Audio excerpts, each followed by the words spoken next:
ازيكم عاملين ايه؟ يا رب تكونوا بخير. الانمي اللي معانا النهارده نقدر نقول عليه انمي سياسي حبتين تلاتة، وده لانه بيتكلم عن الظلم والعنصريه والفقر اللي بتعاني منه عاصمه امبراطوريه في وقت من الاوقات. لكن ابطال الانمي النهارده هم مجموعه من القتله اللي اسمهم مهاجمو الليل، اللي بيحاولوا يتخلصوا من الظلم اللي منتشر وبيهاجموا اعدائهم في الليل. احب اقول لك ان انمي النهارده حماسي جدا، كمل معانا للاخر الحلقه واضمن لك مشاهده ممتعه ان شاء الله.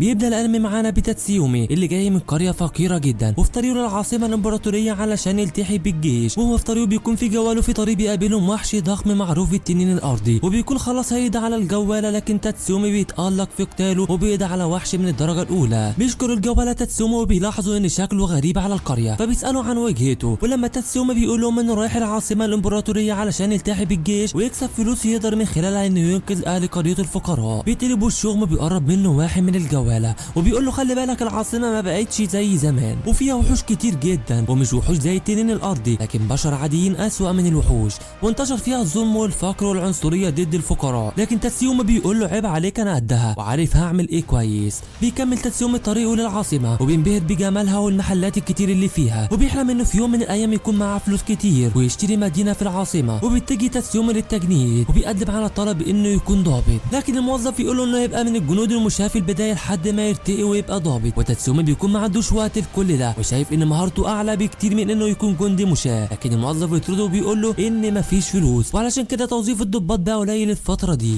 وفي الوقت ده بتدخل عليه بنت جميله اسمها ليون وبتقول له انت عايز تبقى ضابط مع الجيش صح؟ طلبك ده عندي، اعزمنا على وجبه وانا هحل لك الموضوع ده من الاخر. وفعلا بيعزمها في مطعم وبيتكلموا شويه، وبيعرفها انه بيطمح انه يبقى ضابط غني وينقذ اهل قريته، وانه ما جاش العاصمه لوحده. وهنعرف بعدين قصده ايه بالجمله دي. بتقول له علشان تبقى ضابط لازم تدفع فلوس، انا اعرف الموظف اللي هياخد فلوس ويحل لك الموضوع ده، اديني انا الفلوس اللي معاك مسافه السكه وارجعها لك على طول، اوعى تمشي. وفعلا بتمشي ليون وبيقعد تاتسيومي يستناها طول اليوم لحد ما المطعم بيكون هيقفل، وصاحب المكان بيقول له انا اسف بس البنت دي ضحكت عليك. بيخرج تاتسيومي وهو متضايق لانه ما كانش يعرف ان في كده في العاصمه الامبراطوريه، لكن اتعلم انه ما يثقش في حد تاني، وعلشان فلوسه خلصت بيضطر ينام في الشارع. بتكون السيده اريا مع الحراس بتوعها في الطريق القصر بتاعها، وبتشوف تاتسيومي نايم في الشارع فبيصعب عليها وما بتقدرش تقاوم نفسها، وبتنزل تقول له يروح يبات في القصر بتاعهم. وتاتسيومي لما بيصدق انه لا مكان بدل نومه الشارع دي، بيوصل تاتسيومي للقصر وبينبهر بفخامته والحراس الاقوياء اللي بيحرسوا اريا واهلها، وبيرحب بيه اهل اريا، وبيكونوا متعودين ان اريا كل شويه بتجيب لهم حد تقوي عندهم في القصر. وبيحكي تاتسيومي قصته لوالد اريا وبيقول له انه ما كانش جاي العاصمه لوحده، وان ما كانش معاه اتنين صحابه اقوياء اسمهم اياسو وسايو، لكنهم في الطريق اتفرقوا وما قدرش يوصل لهم من تاني. وهنا بيتعاطف معاه والد اريا وبيقول له انه هيساعده يلتحق بالجيش، وكمان هيوصي ناس تدور على اصحابه اياسو وسايو. شكله كده يوم حظك يا تاتسيومي. بيصحى تاتسيومي تاني يوم ينزل يسوي مع اريا وحراسها، وبتشتري حاجات كتير جدا. وبيقف هو يتكلم الحارس الشخصي بتاعها اللي بيحكي له عن قصر الامبراطور، وبيتفاجئ تاتسيومي بيقول له ان الامبراطور عباره عن عيل صغير واللي بيتحكم فيه رئيس الوزراء اللي بيقدر يسيطر على تفكيره بيخليه يفسد في الارض وينشر الظلم. ده غير يا صديقي انه مهاجم الليل المطلوبين للعداله اللي بيهاجموا كل هجماتهم بالليل وبيستهدفوا اصحاب النفوذ والمناصب والاغنياء. وانا لو مكانك اخلي بالي قوي لان مفيش حاجه مضمونه اليومين دول. وفي الليل بتكون والده اريا ماشيه في القصر ومعاها مذكراتها اللي متعوده تسجل فيها كل يوم، لكن فجاه بتظهر بنت من وراها وبتسمها نصين حرفيا. مرحبا مهاجمو الليل وصلوا اخيرا. بيصحى تاتسيومي مفزوع وبيجري بسرعه بيشوف جثه والده اريا وبيشوف مهاجمو الليل. وفي الوقت ده بتقدر عضوه من القتله اسمها اكامي ومعاها عضو تاني حديدي اسمه بولات انهم يقتلوا الحراس في لحظات. ولما بيشوفهم تاتسيومي بيكون عارف انه مش هيقدر يتصدى ليهم، لكن على الاقل يحاول يحمي اريا. بيجري تاتسيومي يدور على اريا علشان يحميها، وبيكون في الوقت ده ليون بتقتل والد اريا اللي بيترجاها تسيبه يعيش. بيوصل تاتسيومي لاريا اخيرا وبيقول لها ما تقلقش لانه هيحميها حتى لو ده هيكلفه حياته. لكن بتوصل اكامي وبيبدا يتوتر تاتسيومي، وده لانه عارف انها قويه جدا وانه ما يقدرش يتغلب عليها بمستوى ده، لكنها بتتخطى تاتسيومي وبتروح لهدفها وهو اريا، وبتتخلص من الحارس الشخصي بتاعها بكل سهوله. وبتكون ليون وصلت وبتتفرج عليهم ومستغربه على حظ تاتسيومي اللي اتغفل منها وهيتقتل من اكامي كمان. وبتكون اكامي هتقتله لكن ليون بتلحقه وبتشيل اكامي من عليه، وبتقول وبتقول له انت بتدافع عنها ليه، وبتاخده وبتفتح المخزن. وهنا يا صديقي بتكون الصدمه في حياه تسيومي اللي بيشوف جثث كتير متعلقه وعاريه ومتعذبه ابشع تعذيب، لحد ما بيشوف اياسو صاحبته وبيكون مش قادر يصدق اللي هو شايفه. وبتقول له ليون ان ده الجحيم وان العيله دي كانت بتستدرج الفقراء والفلاحين باسلوبهم المعسول وبيخدروهم وبيعذبوهم كنوع من انواع التسليه في حياتهم. وفجاه بيشوف سايو صاحبه كمان اللي بيكون متبهدل ومتعذب اشد التعذيب، وبيقول له البنت دي خدرتنا وضحكت علينا وعذبت اياسو جامد لحد ما ماتت. وهنا بيظهر وش اريا الحقيقي وبتقول له انهم مجرد حساله ومواشي، وان البنت دي رغم انها مجرد حساله لكن شعرها ده كان ناعم جدا وانا شعري مقصف،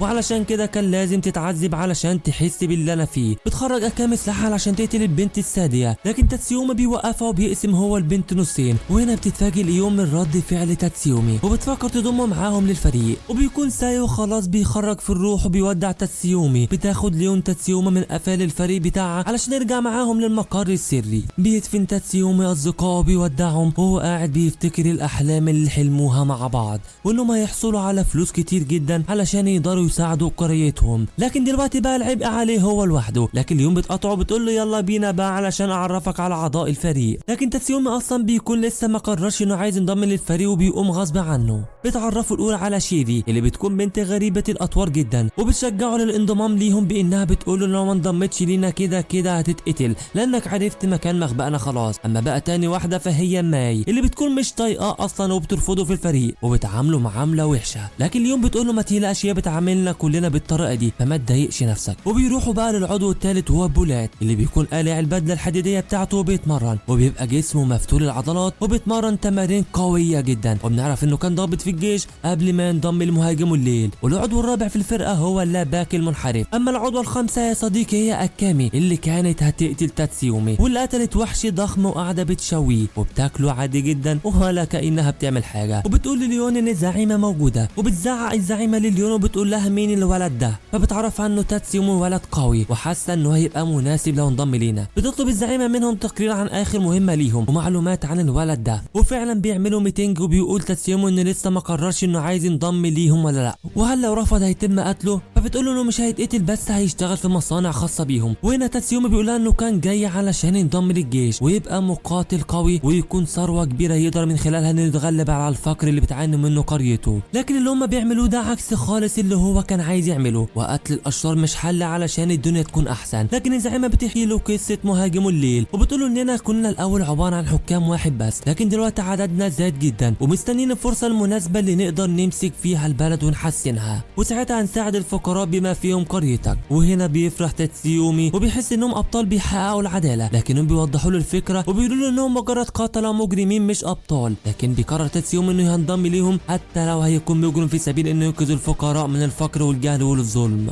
وبتقول له الزعيمه انه من النهارده هيبقى تحت رعايه اكامي اللي هتكون مسؤوله عن تدريبه، لكن التدريبات بتكون عكس اللي تاتسيومي متخيله تماما، وبيقضي يومه كله في الطبخ مع اكامي. واليوم اللي اخيرا بيخرجوا بره المطبخ وبيكونوا هيتدربوا بجد، بتاخدوا اكامي للبحيره وبيكون التدريب على صيد السمك. لكن تاتسيومي ما بيعرفش يصطاد غير سمكتين بس وبيتريق عليه باقي الفريق. لكن بنلاحظ حاجه غريبه وهي اكامي دايما سرحانه وبتفكر وبتعامل تاتسيومي بطريقه جافه. بتعرض ليون المهمه الجديده اللي استلموها وهي مهمه قتل جمال تاجر النفط ووجد من الشرطه الامبراطوريه، وده بعد بلاغ وصل لليون من واحده بتقول ان جمال بيدفع رشاوي لاوجر لما يرتكب اي جريمه، وبيكون دور اوجر انه يلبسها في اي حد ويخرج منها جمال. والمره دي كان لبس خطيب البنت دي وتسبب في اعدامه، وبعد بحث طويل من ليون اكتشفت فعلا ان كلام البنت صح. لكن الصعوبه يا صديقي مش في قتل جمال التاجر، الصعوبه في قتل اوجر، وده لانه معروف انه قوي جدا واسمه سياف الشيطان وبيتحرك دايما مع الحراس بتوعه، والوقت الوحيد اللي بيكون فيه في مكان بعيد عن الحراسه بيكون بعد الغداء. لكن ما ينفعش اكامي تتولى المهمه دي لانها من المطلوبين، فبيتولاها تاتسيومي مع ليون. وفي الوقت ده بتقلل اكامي من قدرات تاتسيومي لكنه بيقول بكل غرور انه قدها، فبتعرف ان الغرور ده هو اللي هيسبب في قتله في يوم من الايام. بتتحرك ليون للمهمه مع تاتسيومي وبتحكي له عن حياه اكامي وان العاصمه اشتريتها هي واختها وهم صغيرين وضربوها على القتل وانها هتبقى قاتله لكن في خدمتهم. وفي يوم من الايام كان هدفها هو الزعيمه، واقنعتها الزعيمه انها تتقلب على الامبراطوريه وتنضم لينا في الفريق. بتتخلص يون واكامي من جمال وبتيجي تاتسيومي لاوجر الشرطي وبيقول انه محتاج يتكلم معاه في موضوع لكن على انفراد. ولما بيكون لوحدهم في الشارع بترجى تاتسيومي انه يساعده ينضم للشرطه، وطبعا دي بتكون تمثيليه علشان اول ما يلف وشه يخرج تاتسيومي تاتسومي السلاح ويقضي عليه، لكن اورجا بيكون فاهم اللي فيها وبيخرج هو كمان سلاحه، لكن تاتسومي بيكون اسرع وبيضربه بالسيف.